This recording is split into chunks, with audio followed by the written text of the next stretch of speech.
I'm Kristen. I'm with the Family Business Center. I'll just go ahead and introduce you. We have Drew Larson here. He is an attorney at BrownWinick. He is going to help us understand, I guess, the steps it takes to get a board started and the importance of having one and a diverse board. I'm actually in charge. I'll be managing our board matchmaking program here with the Family Business Center. So it will help to find board candidates that will offer a more wider, broader, diverse background to your board. So I guess with that, I can turn it over. Take it away. Well, that's great news because I actually put you in there as a resource already. I'm like, I bet you and I will help with this. I got to do a shout out while we do these presentations. So hello, everyone. My name is Drew Larson. I will be sort of watching the chat, hopefully. So if you have questions as we go, you can definitely ask those and we'll try to catch them at the end. So my goal is to be under 30 minutes for the main part of the presentation, which shouldn't be a problem. And then I'm willing to stick around sort of as long as you guys want if you have particular questions. So with any luck here, my share screen is going to work right the first time. I want to share screen 3. Share.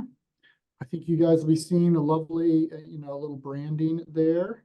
Does that look like it's working, Kristen? Yes. All right, excellent. Okay, and I'll pull up my half of this. So as Kristen mentioned, we're talking today, I'm talking mostly about fiduciary boards, but we're also going to talk about advisory boards and how those are different. As mentioned, my name is Drew Larson. If you have questions about this, want a copy of the presentation, anything like that, I'm sure that you and I folks will be happy to present it or provide it to you, but you can also just send me an email and I'm happy to send it to you. So today, this is really the outline of the presentation. What is an actual board? That sounds obvious, but we'll talk a little bit about it. How to create a board of directors. What are the formal steps necessary to make some of that happen? A longer discussion about selecting directors. We get questions about committees fairly frequently. We'll talk about that. Compensation and protections for board members, and then comparison to an advisory board. So what is a board of directors? Basically, it's the group of people that has the authority to manage the corporation on behalf of its shareholders. Sort of like we elect representatives and others to act on our behalf in a government, the structure is not that different. The board of directors is the legislature and the executive power. It is the one that makes decisions about broad strategic matters and all that. It does not manage day-to-day operations. It delegates that authority to officers and the people who are actually in formal management, but it's providing that oversight and strategic guidance to the organization. One of the questions I often get is like, okay, how do I actually create one of these things? The reality is if you're a corporation, whether a C or an S corporation, sort of tax status doesn't matter, you're required to have a board and you probably do, at least formally. Now, I will tell you with many closely held businesses, this is not a function that is sort of real in the sense that it exists, but it's not active. It's not driving a lot of value. It's not providing a lot of oversight because the people on the board are often just the founders or the family, husband and wife that own the business, stuff like that. And the joke is always like, we have no records of any board meetings because we have dinner every night and the board's always together. And that's where we make our decisions, right? So this is what we're going to talk about is if you want to move past that, if that happens to be the kind of board you have, what do you do? So one, if you're a corporation, you already have that. You already have a board and you can sort of start building structure and practice around that. You'll notice I quoted from the Iowa Business Corporations Act. This is what boards do. They have all corporate powers are exercised by or under the authority of a board of directors. The business and affairs of the corporation are managed by and under the direction and subject to the oversight of that board.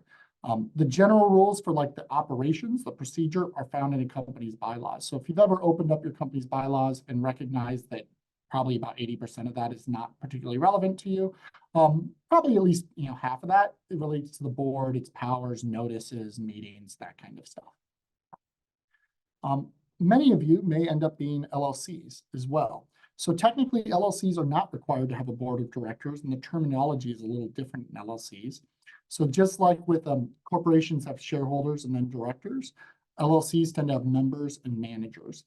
If an LLC wants to have a board of directors, you can definitely form them. It's called a board of managers, or sometimes we define it as a board of directors, but we set it up in the company's operating agreement. That's sort of the constitution of the business. To have a board, we set its powers, we describe it.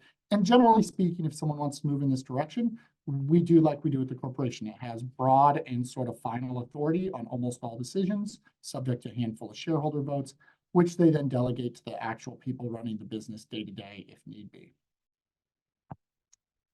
One of the questions I often get is like, what does it really mean to be a fiduciary board? And this, we'll talk a little later about advisory boards, but really it's in comparison to the alternative, which is a non-fiduciary board or an advisory board. A fiduciary board means that the actual board and those directors have decision-making authority. They have duties and responsibilities and some power to act on behalf of the company. Each director individually is a fiduciary, meaning they must perform their duties consistent with a couple of duties, the primary being the duties of care and loyalty. Now, that doesn't mean perfection. It doesn't mean that every decision they make has to be correct or right or perfect, but it does mean when it comes to duty of care, for example, that they have to put in the time, effort, and diligence that a reasonably prudent person would use with respect to their own affairs. So if you're on a directors, you're on a fiduciary board and you've never shown up to a meeting, you've never prepared for the meeting, and just sort of winning everything, it's debatable whether you've met your duties in those cases. The other one that's probably equally important, it comes up more often in conflicts, is the duty of loyalty. And that means the directors have to put the interests of the company above their own personal interests. So think of conflicts of interest, self-dealing, those kinds of transactions, and not deal with the company except on terms that are consistent with fair market value. Oftentimes, we want to build a fiduciary board with some independent directors to help manage some of these conflicts of interest, particularly in family-owned businesses, where maybe one branch of the family is running the business, but there's multiple owners, and we want to manage some of that conflict and provide sort of a tiebreaker if need be. Honestly, the actual setting up the board or having one, not the hard part, right? The hard part and what really makes boards effective is having the right people on your board and then leaning in and using it in an effective way. Like, what is it you want out of it, and setting some good goals there. So selecting the directors becomes a really important part of that process. So first of all, in general, absent other special contracts or language, which can be done to meet your specific needs, directors are elected by shareholders. Those are the voters in this particular system. And then once they're elected, they basically get to do most of what they want. Often families will set up voting agreements or maybe terms in the bylaws or others where maybe certain groups of people are allowed to elect certain numbers of directors, maybe setting a minimum number of independent directors, those kinds of things, to sort of set up the structure in which you're going to have your board and sort of manage expectations of those shareholders. Hey, Drew, how about voting? It's not always one person, one vote, or is it one person, one vote? Per share, generally speaking. So Okay. if you, when you hear people say, I'm going to keep 51%, this is honestly the reason. Okay. They want to be able to remove or appoint whichever directors they want. So if you're a greater than 50% owner of a corporation, for example, absent some contractual obligation, you always sort of have the final say. If you really think the board is going in a direction you don't like, you are the shareholder, you could remove and replace those board members, generally speaking. Okay. Yeah, so I like to classify there's sort of two types of directors. There's inside directors. So these are ones that are inside the business and actively involved. So they might be controlling shareholders, officers of the company, like the president, CEO, CFO, whoever, right? So they're often employed, they're working there every day. And so they obviously have a lot to bring to the table when it comes to making decisions for the company. I'd say that generally speaking, smaller companies almost always only have inside directors. They haven't invested the time or seen the need or the value of expanding their board to include outside directors. And maybe you'll talk about this in a little bit, Drew, but in terms of if we have a topic that we're bringing up for a vote, more so in a fiduciary setting than it would be in an advisory setting. I'm not sure, maybe you can correct me, but we're going to vote to, I don't know what the example might be. I'm going to come up with one here, but isn't that where, I guess I thought there was a time when we've got 4 yes independents, 3 no family type thing, and now we're You got a So problem? in theory, that independent group could overrule. If you had a board that you set up as a company where you had 4 independents and 3 insiders, in theory, yes, those independent directors could outvote the insiders on the board of directors. Now, that's a short-term obstacle if you're really, if the insiders truly control a majority of the shares, right? Yep. That's probably not the end of the question, right? Okay, They Go and okay. replace those independent, unless there's maybe, so for example, there's certain types of, like an ESOP company might have a minimum number of outsiders that are Yeah. required, or like maybe some contract with your bank requires an outside advisor. I don't see that very often. But generally speaking, if you're setting it up yourself, you can always change it, and you can remove those directors if you really don't think. Now, I always tell any insider, if you really had a situation where you had 4 independent directors that you helped pick because you thought they were capable, smart, Yep. were going to add something, if all 4 are aligned against whatever you think the decision is, you should at least be pausing and reflecting on why 4 people you thought were reasonable, presumably have know the business and you for a while, are now saying this is a really bad idea. Because it's very rare for a board to not be having some consensus in general. So it can always be done. We see actually the conflict comes up less with the independents. It's more with the family board member. Yeah, So these would generally still be insiders, though maybe not employed by the company. sure. Passive but- versus active owners, things like that. Exactly. So you may have some passive family members, but for families that are on that spectrum where they have sort of decided that a broad range of family members can own this company, they don't have to be active in it.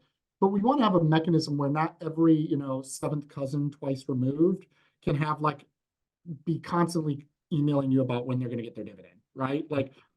So often I'll see for when we're in later generations, 3rd and beyond, where maybe we set up, we've got say a 7-person board, but there's 4 branches of the family.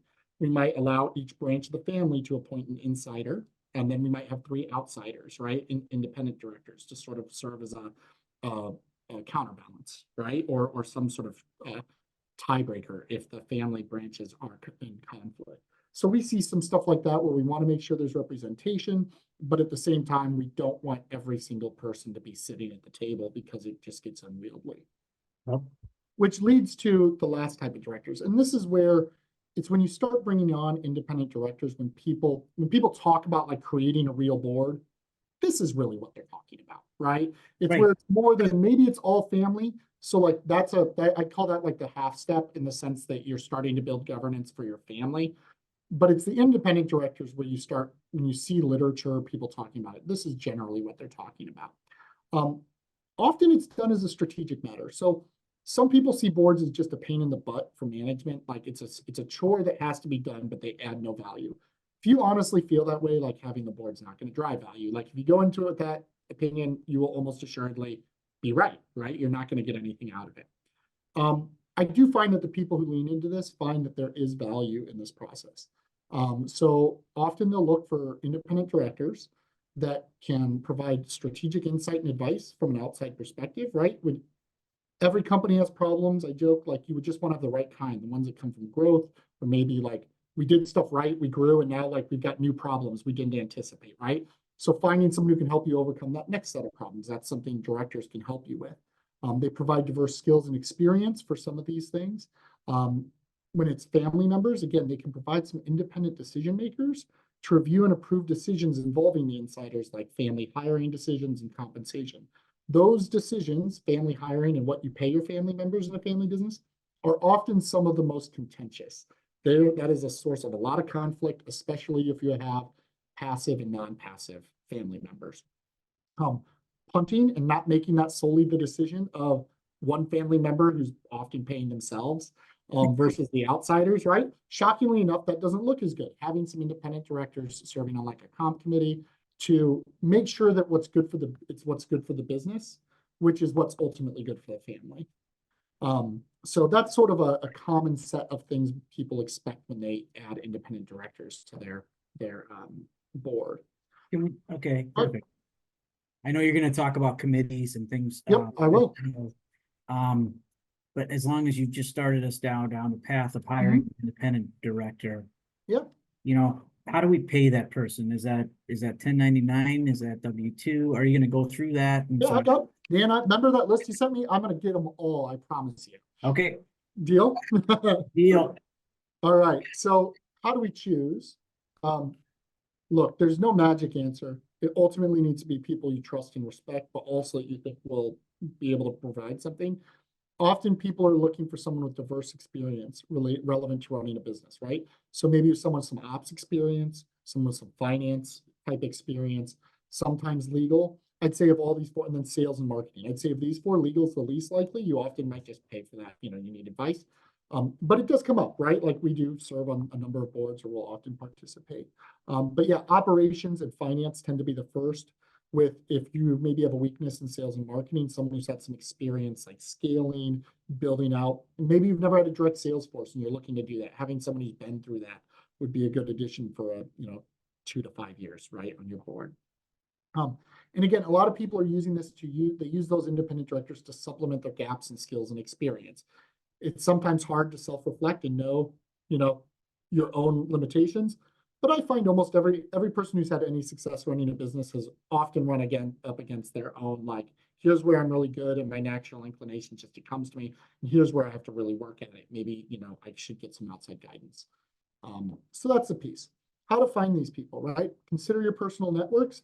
I wouldn't recommend that you just, you go to church and it's whoever's at, the fellowship hour. Not that there wouldn't be good people there, but like we've all been on that nonprofit board where it was just a handful of local luminaries. And that's not to say they do a bad job, but definitely pause and ask yourself, is that what's going to drive my business forward, right? Or is there someone with a little more diverse experience, maybe in your community, but also outside, that's going to bring something to the table? Again, not a right answer. Often people find these ones through trade associations.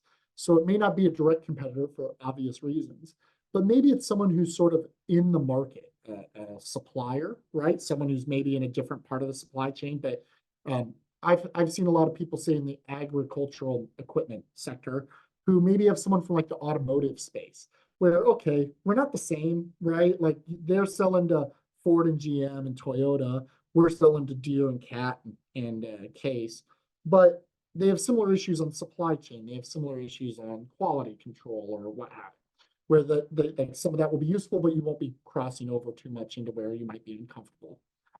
Referrals from professional advisors.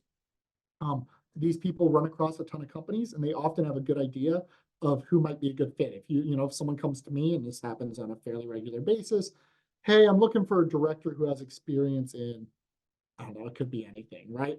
Ops for a business like mine. Do you know anyone who might be a good fit? Like I can usually come up with a couple of good names I think would fit personality wise and skill set wise. And then Kristen mentioned it at the top of the hour. They're looking at building a board matchmaking service. So I did not know that when I wrote this, by the way, but I'm not surprised to hear it that they, like any other professional, they see lots of businesses. They have a good idea of who's out there and would maybe be a good fit for those kinds of issues. I'm going to skip forward real quick to the compensation. So generally speaking, if you have a professional board and independent directors, you are going to compensate them a little bit. So directors that are employees generally don't receive separate compensation for being a director. It's just part of their job, right? But independent directors are often compensated for their time, usually on like a stipend per meeting or some sort of quarterly fee. Often you're going to cover travel expenses if they need to come in. I find that I personally think quarterly meetings are sort of the right amount. Like maybe you do some committee meetings in between those, often remote, but coming in at a quarterly, doing like a half day or, a 3/4 day, it's worth the time once a quarter to do that. Most people can schedule it and manage that. And it is, I'm not that old, but I'm a little old school. There's still value in having people in the room, at least occasionally, to build those relationships, trust and whatever. If you can swing it, I like to at least once a year have either do a small retreat or have the board members come in like the night before and do a dinner, do something that isn't just we're sitting looking at like the financial reports, get to know each other, learn their strengths and those kinds of things. It is possible some companies do compensate board members with equity, but it is fairly rare with closely held and family-owned businesses for the same reason they don't have Bradley-owned businesses anyway.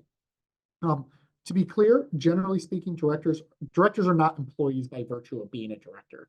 they're almost always paid on a 1099 basis. There's no withholdings, no benefits, anything like that.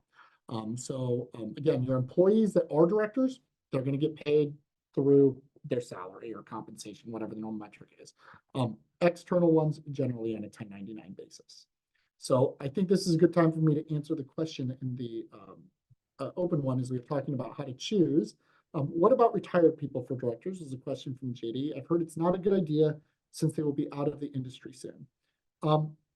Mixed bag on that, right? So one, it's often easier to get someone who's recently retired because they have the time, right? But you're right that over time, their knowledge and experience is going to become a little more stale. But I think it comes really back to what you're expecting out of that director, right? So maybe it's a CFO finance person that you want to run by like some base. That might be something that doesn't get as stale because it's really about internal, right? But the ops, like if you were looking for someone who can, or sales or marketing person, it's like what are the winds of change doing out in the marketplace and all that. Someone in that kind of a role, they're going to get stale much faster, right? Than maybe what you'd expect out of a CFO or something like that. A retired CFO who joined your board. So I really do think it depends on what you're looking for and also how long you expect them to be on your board. Someone where you might be thinking, there's no magic answer on this, to be clear. A lot of times people are thinking, I'm looking for someone to do 3 to 6 years, maybe 5 to 10, right? Depending on the place. Some places have very long tenured board members. That's what they're looking for, is that stability. But I find that you want at least a little bit of recycling. You don't want them all to leave at once, and you want to make sure that there's some institutional memory at any given time. All right. Did that answer your question, JD? Questions? Oh, oops. So. I got a couple questions for you too, Go Drew. for it. Okay. Compensation. How often do you see compensation include, phantom stock? Or you mentioned, in that closely held family hold, you're not going to give probably stock. Actual equity, but you might do phantom. Yeah. How frequent is that? Not very. Okay. Again, if it was again, Perfect. I see that a lot more in startups, but for family owned, we want to keep it family owned type of businesses. It's just pretty rare. I do see it more for internal. So we've set up a number of stock appreciation rights or phantom stock type plans for other key non-family member executives, so that they get the benefit and we get those kinds of things, but they don't get that, right? Golden handcuff strategies too. That's exactly right. We want to reward them. We don't want to make it all base. We want it incentive based, that kind of stuff. But board members generally don't. Rolling and put a vesting schedule with it and things like that. Okay, how about JD had a follow-up on comp. How often do you recommend reevaluating director comp? Ours hasn't changed in 20 years. Well, I'm going to say 20 seems a little long.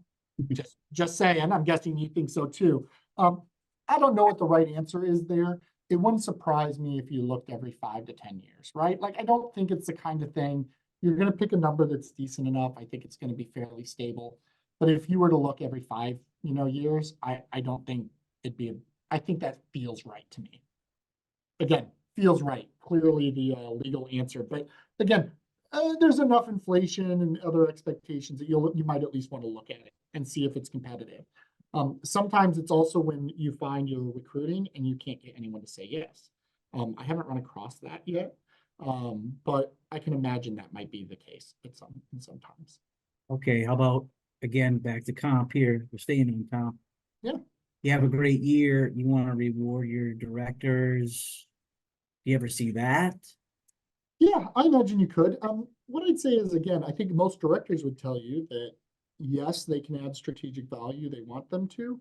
But the reality is the people that drove that good year most likely are not solely the directors. Sure. Right? They may very well have added some value, but most of them would expect that to go to the employees and management. Okay. Day to day. Okay. I think once I've seen a company do a bonus for the directors where either the board was felt to have added a lot of value, or I've seen it where maybe there's a transaction, an acquisition or a buyout of like maybe a major shareholder. One of the family members wants bought out, and the board says, we want the independent directors to negotiate this instead of the family, right? Like we're going to go and, because like they just didn't want to be on both sides of the cousins. So that was like a much bigger job than they signed on for. I've seen times where companies, when something out of the ordinary comes into play and they're expected to do a lot more, that there'd be some additional compensation for that. Okay, okay. But yeah, as a general matter, I don't think board members expect a bonus or anything like that, and you generally are not expected to pay one. And are you gonna cover contracting, like? Yep, I Okay, can talk about that. Yep. So talk a little bit more about the board. So depending on how big your board is, maybe it's 7, 9, whatever. Everyone will say that like the common wisdom is it has to be an odd number, right? I actually don't believe that. I think it becomes less important if your board is large enough, right? So generally speaking, you need a majority to pass something, right? So an odd number means you can't have a tie, right? So, but then again, if sort of like I said earlier, if you had to say an 8-member board because you think they're the right 8 members, if you're really tied at 4-4, that probably means you need to pause and find a way to like compromise or convince the 5th person. Like, is it really that different than going to 9 and needing 5, right? Now, if it's 2 people, sure, I'd be adding a 3rd. I do not want to be in a position where 2 people are, again, husband and wife is different. But if you got a formal board, once you get above like 5 or 7, probably more like 7, I really don't care if it's even or odd at any given point there. That's me personally. Some people will say it must be odd, but again, what are the odds where it's a really tie, and that means we should absolutely do something, and we can't find a way to break the stalemate. So that's the whole board. So you might have a board where you've got, again, well, let's just say 9 people for now. Not everyone needs to be involved in everything, but there may be things you want the board to do or that are part of a board's normal sort of duties in these cases, where you want to have a smaller subset take the lead on it so that the whole board doesn't need to get in the weeds. So I previously mentioned maybe you've got independent directors in each of those categories we described before: BD, and sales, legal, ops, and finance, right? Well, the BD person, I can guarantee you, every BD person hates finance. Like they don't want to deal with audits or the financial statements. They want a revenue number. They never want to look at anything else, right? Revenue. You don't want to spend all of your board meetings going through maybe every piece of paper and document report. So often you'll do summary reports and you might create committees. Common committees, though really they are about what fits for you, are things like the compensation committee. So I often see this in closely family held businesses where the compensation committee will be led by a independent director, maybe as the chair, or at least have like an independent director voice on that, or maybe even a majority, to make those decisions about family member comp and hiring, right? Promotions and those kinds of things. So again, if you're looking to get the cover of independent directors for those kinds of decisions, a comp committee is often a way to do that, where it doesn't have to come to the full board. This committee will help make those recommendations and decisions with, in conjunction with management recommendations. Then they propose it for final approval generally to the board of directors. If you're a company that has to do audits, right, and has like that kind of a function, you often will have an audit or finance committee, sometimes combined, where that finance person you put on your board, plus your CFO who's maybe on the board, or you might have just some management, their ex-officio members, you might have a committee to help make sure that any questions are being dealt with there, and sort of manage that. Because I can tell you that's one thing, like no board member except for that CFO person actually enjoys dealing with like audit questions. They're very boring. Sorry, I have an accounting background. I think I can say that for all of you out there who are like, I love a good audit letter. We're a strange bunch, but there aren't many of us. And then lastly, sometimes depending on the size of the board, I see this more in nonprofits, but we do see it in private boards as well. It's some sort of executive committee where maybe it's, a board chair, board secretary, or something like that, where a smaller group, for things that maybe don't need everyone on the board to sign off on or approve, but the CEO wants someone to bounce ideas off with on a more common basis. So maybe the executive committee would meet monthly and sort of in between the quarterly board meetings to be available and as a sounding board to the management team. They would often get compensated a little more potentially for serving in that role, or for serving as a board chair or as a committee chair, depending on the committee, right? It really depends on what the scope of the obligation is. It may be that it's really not much more and it's part of baked into the expectation, but sometimes that role is more substantial, and you just at least want to consider that. These committees can be formed and defined in the bylaws or operating agreement, depending on the entity type. But often they're also just created by resolution of the board of directors. If you create it by resolution, often you want to have what's called a committee charter or something like that. What is a committee charter? It's functionally just a, what is this thing here to do? And what's its scope? Like, what can it do on its own? What does it need to go get full board approval for? So, you know, an audit finance charter might say something like, review the monthly financials, answer questions for the CFO, you know, review the audit and help manage the audit process, select the auditor, those kinds of things. Approval of the audit report likely has to still be the full board, right? Those kinds of things. But that's the kind of stuff that you might say. The executive committee, it might be like, hey, they can make decisions that are, you know, that they believe are not material, right? Or maybe they can make most decisions that aren't required. You know, you might have a place where it's like this requires the full board. The executive committee might have pretty broad authority, or you might have it more narrow. They can approve things, decisions up to $500,000, right? Or something like that. Depending on the size of your business, that's either a huge number or a small number, right? Depending. So you'd want to threshold that. But I can imagine you do something like that. So that's sort of how the committees work, and they're really flexible. You can make them as complex or as flexible. You can have none. You can have a lot of them, what have you. Okay. And then, yeah, JD, do we see extra compensation? I think it really does depend on the business and the complexity of what you're asking for. So a lot of board, like I would say it is expected of a board member to just be on a committee and serve on a committee generally. And if it's meeting like monthly remotely in between the normal board meetings for an hour, that probably is not worth additional compensation, right? Now, the executive committee, maybe the board chair or the executive committee is having, maybe you want that person to be available for weekly or monthly, like longer calls, like we're going to meet, we're going to talk about this, they're going to be a little more engaged. I can imagine additional compensation for that, but I think it really does depend on, like, again, I'd look at it as what's the whole job duty we're expecting out of all these people? And is the comp we're paying reflective of what we're expecting out of them? And is there wild variation in what board members are doing? You're obviously going to have board members that do more and less. That's just a natural fact of life. I think it's really like, is one person doing 10 times more or 5 times more? Or is it all like the one person, you know, does double because you can tell they like it and they're excited? That probably may not, in my mind, that may not justify additional comp. But the 5X, yeah, like they're doing a lot more. You may want to reward them in some way for stepping up when you need them, presuming that you're asking for this and they're not just being super pushy and bossy. Those board members tend not to stick around, to be clear. Like if they're just like, guys, I didn't ask for your help on this one. It's not like, stay out of the day-to-day. Those board members don't last long on those companies. Same answer with the board chair, JD. Yep. So that board chair, if they have extra duties, yes. If they're not really. Let's see. Once we talked about, we hire them, we talked about compensating them already. You don't always have a contract with a board member, but it is probably best practice to have some sort of agreement or at least a policy about like what the deal is with a board member.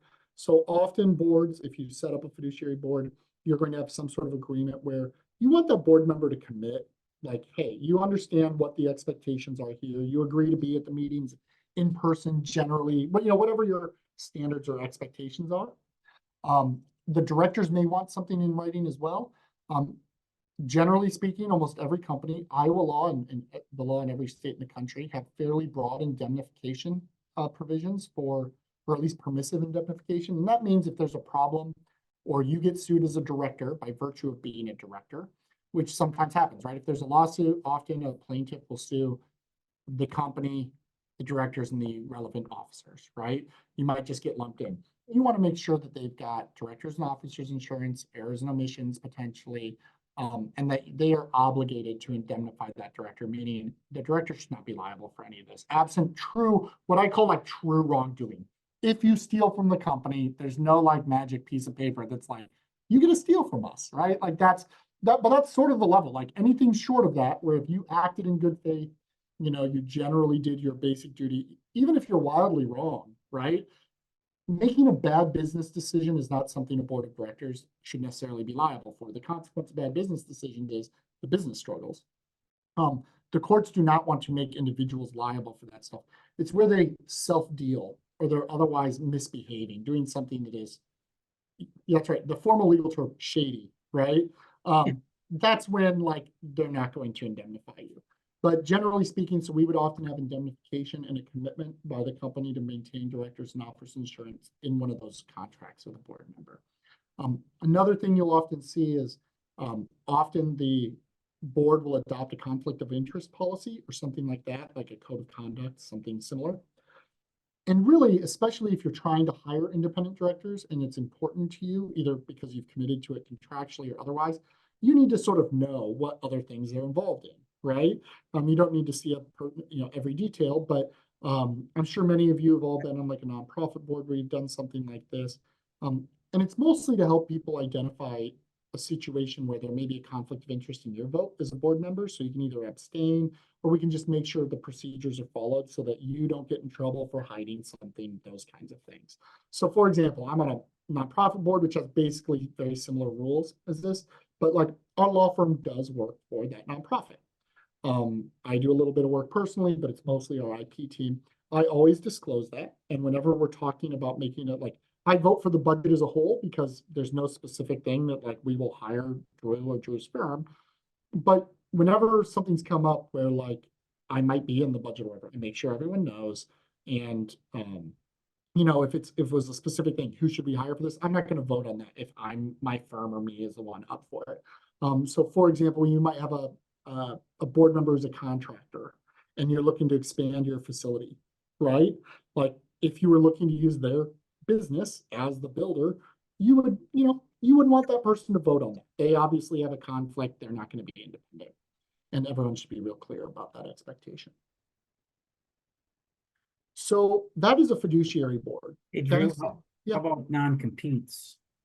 Yep. So sometimes I will say non-competes are harder to get for board members because board members are often involved with a number of companies, right? So almost always they will be confidentiality. They can't share this information, they can't spread it, and those kinds of things. I would say as a practical matter, you are going to be very aware of the other boards they're on. Like that's part of the screening process. Yeah. If you think they're in a space where your information, because there's a certain amount of like you can never remove like basic know-how, right? You can't forget those things on purpose or just lose it. So I always say like the best prevention there is just to be wise about who you're choosing, right? People where the risk of that kind of thing is relatively low. The other piece is while they have strategic information, they often don't have like the secret sauce information, right? They couldn't go across the street and just immediately start competing because they don't know the ops well enough. They don't have that access to that kind of information. They can't go and steal your customer list because the board would never need your customer list. They might know a couple of your biggest customers because they've come up in board meetings. But you just don't get that level of detail generally as a board member. But yes, it's definitely something you could ask for. I would say when I have gotten those from board members, we try to be we often are a bit narrower in our definition of the scope than we are when we are dealing with like an employee or a key employee. Okay. Right? Make it defensible or whatever. Okay. Yeah. Okay. And you might have them re-sign a contract on an annual basis or Yeah, that can generally stay. Often, like if we have that, I often have like people redo their conflict disclosures on an annual basis. okay. But like if you have a board contract, it's generally good for as long as they're a board member. And then the non-compete might have a tail piece for a year or something like that. Like 2 years is often acceptable in Iowa for like a key employee. I would think that'd be a little long for a board member. Sure. And these board members, again, if you're hiring the kind that you generally want, they're real cautious about that. They're the retirees who are doing a lot of these things. So I've represented some high up former Pioneer executives who've done this kind of stuff. Well, they might be on the board of like 3 companies that are all in that space, but they're not like directly competitive with each other, but they're, like their background is in seeds, for example. So like they're all seed-ish companies. Yeah. And so I we think just have to what I'm thinking about is the family that's trying to put a board together and has a patriarch or matriarch that has different pushbacks, and one of those pushbacks is well, we bring this person in and then they're gonna know how we do things and then compete against us. Do you know what I mean? Yeah, and again, it's one of the hard parts about bringing about, so I always tell people, like, I think the pieces of paper I write are valuable, and there are times they really make a big difference. Yeah. But at the end of the day, like, we should be the last resort. Like, if you're getting back to like what the document said on like the scope of the non-compete, like, the ship is already, like, the train's off Already the in trouble. tracks, Yeah. right? Like, there's already, like, we have a problem. So investing the time to make sure these are people that, one, are trustworthy and are in the space. I'll also say reputation matters for these board members. A lot of them are in the space. You don't want to be the reputation of the person who did that. Again, that doesn't mean you should do nothing. Maintain get a confidentiality agreement in that board agreement. If you think a non-compete is a piece. But like I said, you can also control what the board accesses. And as a practical matter, that tends to be the biggest protection about. So for example, let's just say we'll just use a seed company since I already mentioned that. If I were a seed company and I was on the board, I might know that the company is working on this cool new technology they think is going to increase yields by 30% by doing some new super hybrid, right? Realize you can tell I'm an accounting lawyer. I know like what none of these words mean, but like super hybrid sounds real to me. Yeah. But just like any other board member, like, they're not going to come in and be like, here's our research data. You're going to see a report. We're asking for $1 million R&D spend because we're doing field trials in our new super seed, our super hybrid seed. And we're really excited about it. We think in 3 years, this is going to dominate the market. Maybe you probably don't want that getting out there, but also like that board member, there's no way they have enough info to actually like go and do the thing. They just don't. And so being really purposeful about that, but I'll tell you, it actually comes up far less than you would think. Just because it generally just hasn't been, not that it can't, but it's generally not what the issue is. Apple doesn't have any Google board members on their board or Google employees for a reason, right? They never will. Just, they don't ever want to put themselves in that position. Okay. How about if we take this yeah. Q&A question here? Yep. Best What's way the to go best about- way to go about creating bylaws, right? So, all right, admittedly, my profession, so I'm going to say like you should call your lawyer, Yeah, right? but what if we wanna, is there a tip or chicken version of that? Can I go, Yeah, down? I mean, the reality is bylaws, like you can Google like form bylaws, right? And there are some decent standards out there. I would say that, like, again, the bylaws for the most part are usually pretty basic for most companies. It's all about like the people, how you structure the committees and all of that.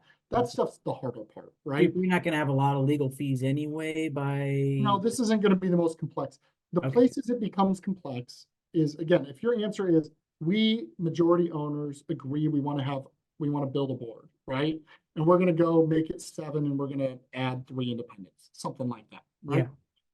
That is actually very simple. That's just not very hard. If you came back and said, okay, we've got 4 branches who are going to own matriarch and patriarch are going to pass in the next 5 years, right? We've got 4 kids. Maybe none of them are in the business and they've hired professional management, but we want like that. We're going to make it so that each of those 4 branches has representation on the board. We're going to add these independent directors. This is how we're going to build this model, right? Sure. That's complex, right? You're not going to find the one that's like, oh yeah, here's the form, my 4-family transition plan document, right? Like that one's a little harder to find. And that's where you're going to want to, mostly it's about, the judgment is less about the typing. That's a little bit of it. It's much more about can we work through all the challenges and problems of finding, making sure we've thought about how all the mechanics work on a practical way. So yeah, that's sort of the piece. Similar deal with the operating agreement. Those are things that sometimes you need to make big amendments in there for this kind of stuff. Often you don't. So for example, if you wanted like basic bylaws, if you happen to be Delaware, but honestly, you can change it for Iowa. The National Venture Capital Association has a nice set of standard documents that are used by venture capital firms when they invest, but like there's not a ton of complexity in it. The bylaws are just a straightforward vanilla set of bylaws that honestly you can use in about 90% of family businesses. Because they deal with all the complexity elsewhere. So this is like the standard, like vanilla piece. And so that kind of stuff is definitely findable. Okay. Yep. Yeah. So comparatively, what's an advisory board? An advisory board is a group of people you get together to ask questions. They have no authority, no role, no power. Often you pay them in beer and pizza or whatever your local, food and or drink of choice is. And you often build it to meet whatever need you have in the short term. So a lot of people do not like the idea of another person having actual authority of any type at their business, right? So if you're not at the point where you want to have a real fiduciary board, but you want to have just a group of people to bounce an idea off of, right? So I would argue a lot of like the YPO organizations, or even honestly, like this group, right? Like your guys' family business forum type events. That's not that different than any other advisory board I'd see set up. It's a group of peers where you feel comfortable that you can share issues that you are finding in your business, get feedback and ideas from others about how you might be able to overcome or solve some of those problems. It can be as formal as informal as you'd like, and sort of build that out however you want. They're often uncompensated. I'll tell you, like I said, startups are a little different. So you'll often hear them, like if you were to Google advisory board online, a lot of it'll talk about advisory boards for like tech startups, right? Where they'll want some people to be helping test the product, you're giving feedback on the customers or whatever. They often give stock options and all that kind of stuff. That's not really what we see in your guys' space. If we don't have an advisory board, it's more often like a peer group or something like that, where you can get sort of the feedback and external information you need. Because let's not kid ourselves. I don't know if everyone on this call is maybe at the top of their organization, but they're in leadership and ownership. That old saying, it's lonely at the top, is true. For better, for worse. Like it is, when you have to make some of the hard decisions, when things either aren't going well, or maybe it's just a big decision, right? I think we need to expand. I think we need to, things are going well. I think I want to double the size of this plant, right? And you've never had to make that big of a decision. Maybe it's a $10 million decision or something like that.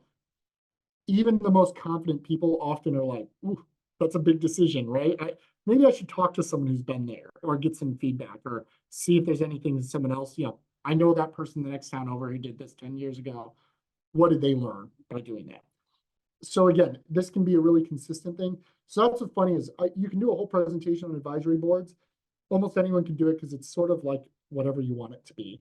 And not as a dig, they can be really valuable. It can be a good way to test out to see if you like the idea of having a board. Like if you think you might like the formality or the consistency of a regular board, fiduciary board, but you're not quite ready to take the plunge, maybe setting up something like an advisory board, right? And sort of going halfway where they're not going to make any decisions. They're not going to vote on anything, but you still treat it sort of like a board meeting, right? I'm going to come and ask them to sign a confidentiality agreement. I'll share some financials. I'll share some problems. We'll get together quarterly and I'll see if I like it, right? Is that something that you can imagine? So, yeah, it is a very flexible thing. And it's one of those terms that is very fluid depending on the circumstance. Yeah, and that was it. I think I covered, it took a little longer than 30 minutes, but I did some questions in the middle, so we'll call that good. I got more questions, of course, Drew. but Excellent, I love it. Maybe just one quick one is if you do have those, start with an advisory board or just have an advisory board and stay advisory board. Yeah. You can pay them as a 1099 as well, Yeah. correct? That's exactly right. You can definitely comp those people if you think they're adding value. There's nothing prohibiting you from doing that. And would you still get E&O insurance to cover them? Less important, I will tell you, some of them may ask for it still because their experience is like, oh yeah, directors always want D&O insurance, right? But they have no decision-making authority, so they're not actually fiduciaries. So really, they generally speaking aren't subject to liability. They're not going to get sued. They're not in the position where they should be liable for anything. Okay. Let's see here. And as far as like, even if you have a contract with them, can you still fire them at any time? Yeah, make all these at will. Yep.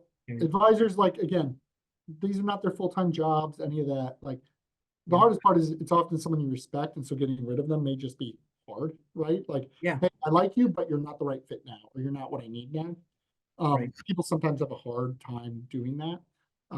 But generally speaking, that doesn't come up very often. Anything that you would point to here as we close that might be a last, thing that you see with boards set up that can go awry, or where you get a phone call type of thing, or you've got to do something to fix something? It's actually pretty rare on the Okay, board. good. It's much more often. It's usually not structure or any of that.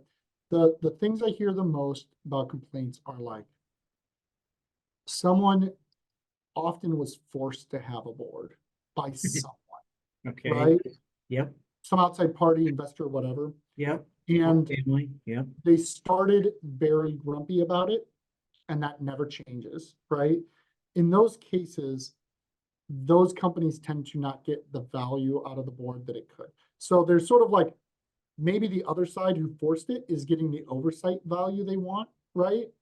But like if that's all you're getting out of a board, that's not super, like that's, again, it's not strategic. Like that's not the big value add, right? That's a downside protection. It's not an upside value. Right. And the ones like that's the ones where I hear complaints is like, God, this took a day, or I spent a half day preparing for this thing, and it's stupid and I don't want to do it. Like they should just do what I say anyway.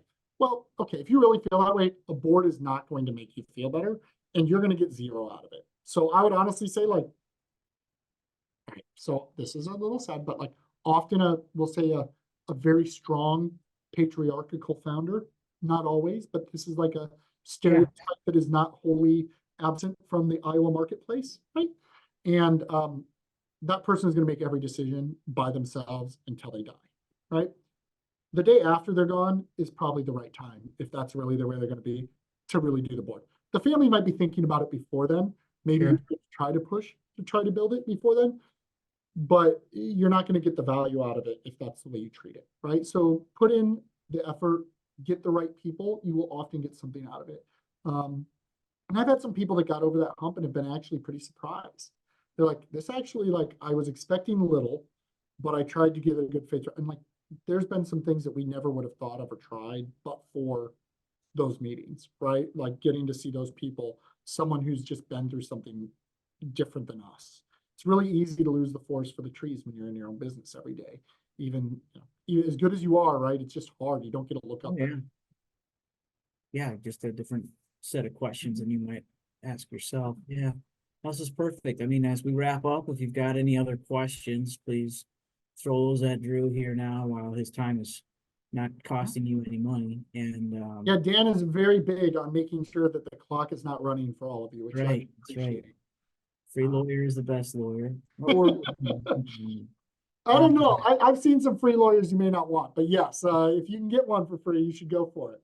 okay, and so thanks again, Drew. Where our program is set up now. We're with Kristen here that we're helping families identify folks to sit on their boards. You'll be seeing more about this in the next couple of months with our marketing efforts, but we're definitely helping families go through like a board member matrix, looking at the types of skills that they're looking for and experiences and those kinds of things to try to find some outside members. And you can always just start with one. You don't have to start with three, right? That's right.